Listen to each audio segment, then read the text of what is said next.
Good morning, guys. Labat tayo, guys. Washing. Daily routine in life, washing. Guys, kwento ko lang sa'yo, you know what, guys? Oh my God, yesterday night, around 11:55 something, evening. Oh my God. First time ko talagang na-encounter earthquake sa Pilipinas, sa Nepal. Grabe ha, natutulog na ako. Sabi ko, oh my God, bakit nagsishake ang bahay.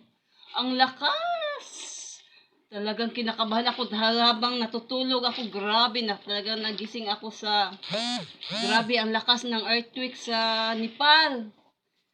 Oh my God, talagang grabe talaga. First time in my life.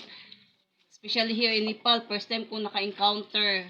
First time ko na experience ang earthquake sa Nepal.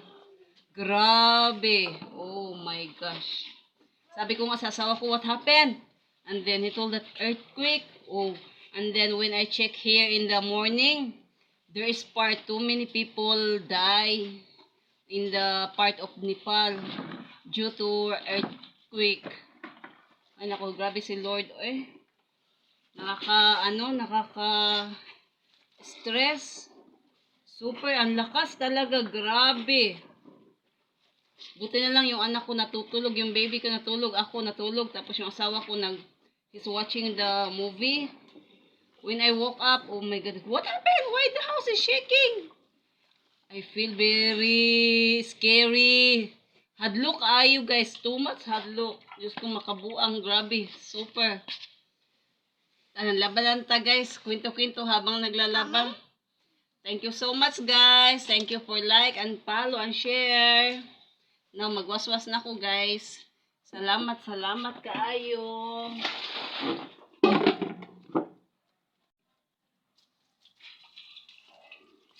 My God, grabe. Too much talagang grabe talaga makabaliw.